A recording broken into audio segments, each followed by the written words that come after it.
panel, the virtual wholesalers. Today we wanted to talk to you about conserving your time, because time is money, and it is super important in this business to make sure that you are working your leads correctly and efficiently, so you're not just throwing time down the drain, which means you're throwing money down the drain. So we wanted to dig into why every lead is not a deal and kind of give you an idea of what keywords you need to be looking for to weed through this mass amount of leads, and to actually get your time back and to efficiently work these leads to make the most money out of them. You know, not all leads are created equal, and I think that the faster that you can learn this and start to implement in this business, or implement this into your business, the better your life is going to be. Your quality of life is actually going to improve, because you're not just going crazy working every single lead that comes through. You know, this is a skill.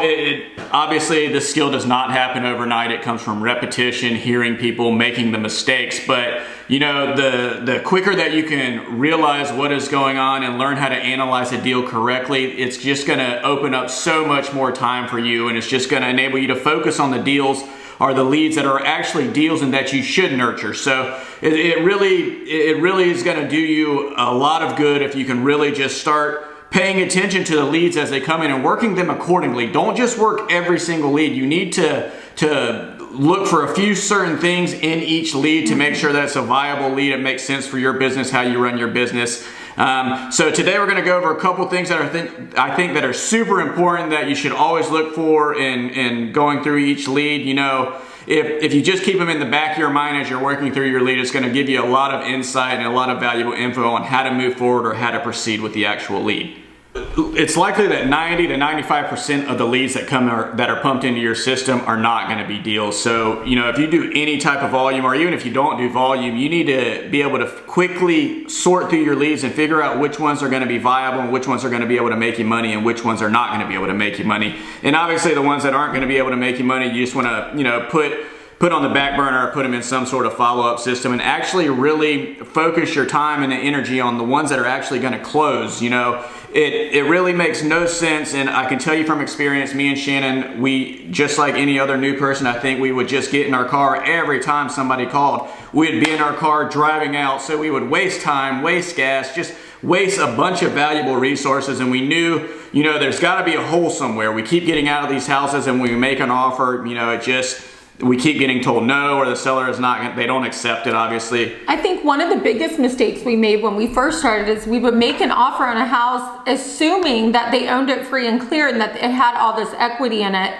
We would go run the numbers, make the offer, and then they would tell us, oh wait, we owe $10,000 more than that. We're gonna need way more than that. And so that was one, I remember that being very specific. And it's also, you know, I think a lot of new people make that mistake in not getting the information up front.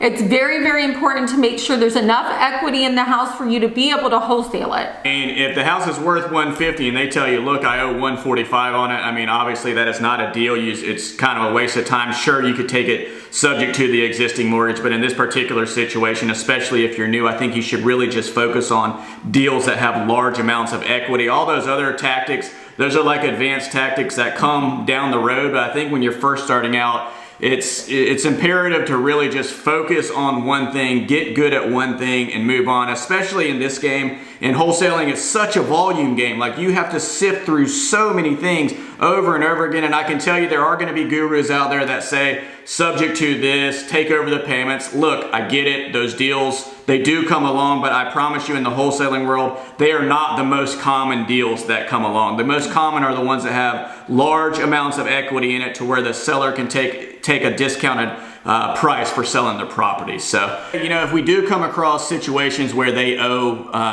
they owe on their mortgage just about what the house is worth, we will tell them, look, you know, we're probably not going to be the best fit for you. We typically buy at a discounted price. It's usually 70 cents on the dollar, somewhere in that ballpark. I would suggest, you know, maybe you taking this to a realtor and seeing if they can get rid of it. And then I also, while we're telling them that, I slip in the subject too. I say, look, you know, there is a chance that we could take over payments. I don't know if that will work for you, but if you speak to the realtor and you don't like what you hear there, and you actually want to discuss what us taking over the payments and what that looks like, just give us a call back and we can go over it at that time. Or if you're open to it now, we can discuss it now as well. So I will throw it out there. I won't just toss the lead, but I also won't spend a ton of time on it. I try and get it out real quick, just toss it out there, see if they're just receptive to the idea of letting me take over payments, and if not, I just push them to the realtor, and then we'll put them in our follow-up system and come back at another day and see what happened to the house. So. But if you are brand new and you're just working through leads and you're really just learning how to wholesale, the number one thing you need to do with those leads, I wouldn't work them. I wouldn't work those leads. I mean, you're too green to go into that. You need to focus on one thing until that one thing starts making you money and profit on a consistent monthly basis. Then you can move on to the other leads. So it really depends where you are in this process. I agree. It also depends on the type of list that you pull, because a lot of times we pull, 10 or 15 year ownership, so we automatically know there's usually equity built into the system. If you're working lists that they don't have a ton of equity, you are going to have to kind of filter this out. But you always want to ask the question on, do they owe on the house, or is it paid off free and clear? And don't be afraid to ask. Just come out and ask it and expect to get the answer back. And a lot of times people will give you the answer. I mean, it's no secret. You can tell them, like, look, I can go look it up in public records. I just hoping to save some time by you telling me, and usually they're pretty forthcoming right there out of the gate and give you the info that you need. Yeah, and it'll just make it really easy right then and there to decide whether or not you're going to move forward with this lead and try to nurture it. But that is the first step. The first step is finding out if there is equity for you to take this down as a wholesale deal. The next thing you want to look for is what type of motivation the seller has. So motivation is super easy to read when you've been doing this for a really long time, but when you're first starting out, I think a lot of people have a hard time really reading where the motivation is. So we wanted to go over some motivation seller words, and these are just key words. So this is why it's so important in your first phone call with the seller. When you're getting all the information, you want to get them talking, because you want to understand why they're trying to sell this property. Is it because they're going through a divorce? Is it because, and these are some of the motivated keywords, they're a tired landlord. They just start complaining. They're sick of owning this. The tenants have never taken care of it. Maybe they live in another state. It's just too far for them to take care of. They're older. They're retiring. They don't want to deal with it anymore. Yeah, the house is vacant, or they're like, I don't want to ever step foot in that house again. I don't even want to talk about it. Those are all signs of motivated seller keywords, and the longer that you do this, the more you will hear them, and you kind of have to read in between the lines on some of them. But we actually have a list. If you are unfamiliar with what they are and you just want us to send you a list, please drop us a comment below, and we can send you a list of just some basic ones to keep an ear out for and what to base your call around. But you really want to be focused on listening to see if there's motivation.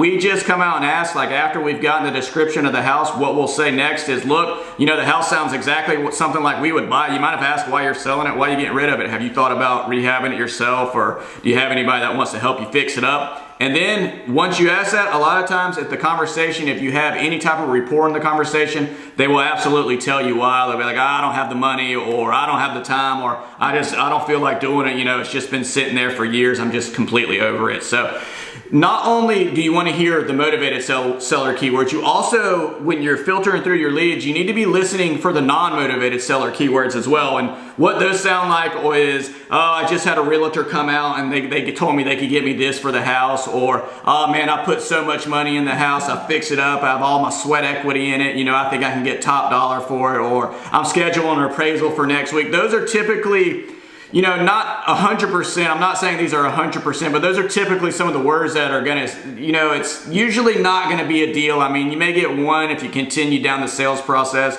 but really, how much time do you want to devote on that one lead just trying to milk it for everything it's worth when you could have went and spoke to 20 other people in that time? Like, you really, once you've got the equity and once you start figuring out the motivation, you need to kind of start weeding people out along the way. So ideally, the sales funnel is you're going to get a bunch of leads come in at the top, and your job is to filter through them as fast as humanly possible and get to the ones that are actually right for your business, or right for a wholesale deal. Now this can actually go both ways too. A lot of times you'll get leads where there's a lot of motivation as well, but there's not enough equity. So, you know, at that point, you have to understand that you can't make every deal a wholesale deal. Those are ones that I would normally pitch to like a lease option or try and get some sort of ownership or control of the house. But at that point, it's not a wholesale deal anymore. So at that point, you know, if they don't have enough equity and they have all the motivation in the world, sometimes you just can't make a deal. So, and that's the whole point of this video. We just want you to know what to look for. And we want, especially new people coming on, to understand not to waste their time on, you know, deals that, or on leads that aren't going to turn into deals and make money for anyone involved. Yeah, or not to waste your time signing them up. I mean, once you sign them up, there's a ton of other work. You have to dispo them out. You have to type everything up. And you know, once you're sending all this out and you realize like, man, nobody's interested in this, like what a waste of time. Then you have a mental waste as well, because you have to go back to the seller. You have to think about, oh man, now I got to go cancel this with the seller. When if you just keep a couple things in your mind as you're working through your leads, if you find out about the equity and you find out about their motivation, it will really serve you well in this business. Like I said before, it does not come overnight. It comes from repetition. You have to get on the phone and you are going to have to make the mistakes, and you're going to probably have to get in your car and waste a bunch of gas and look at a bunch of houses until you actually realize, man, I really need to be asking about, you know, if there's any equity in this and if there's any motivation in this. And I think if you really focus on this and if you hone your craft and you get better at sifting through the leads, because I'm telling you, you really do have to sift through a ton of leads in order to get to the good ones. But once you get there, it's definitely worth it. We just shot this video to try and get you guys some time back in your life so you can spend it doing something you love, or spending time with somebody you love, or spend it doing anything other than wasting your time. If you watch our channel, we're all about getting our time back. That's one of the main things in our life. We know we have limited time and we just want to spend it with the people that we love and doing the things that we love. So yeah, for sure. So anyway, we really hope that this video will help shed some light on the process of funneling through these leads and actually, like Adam said, just not wasting your time. Time is money and time is super, super valuable. So yeah, guys, if we added any value to your life with this video, please give us a thumbs up. If you're not already subscribed to our channel, please hit the subscribe button. We open our business up and give any tips that we know about wholesaling, the good and the bad and the ugly. We put it all out there for you guys and hope that it gives you some sort of value. Anyway, you guys crush it this week and we will see you next week. Bye.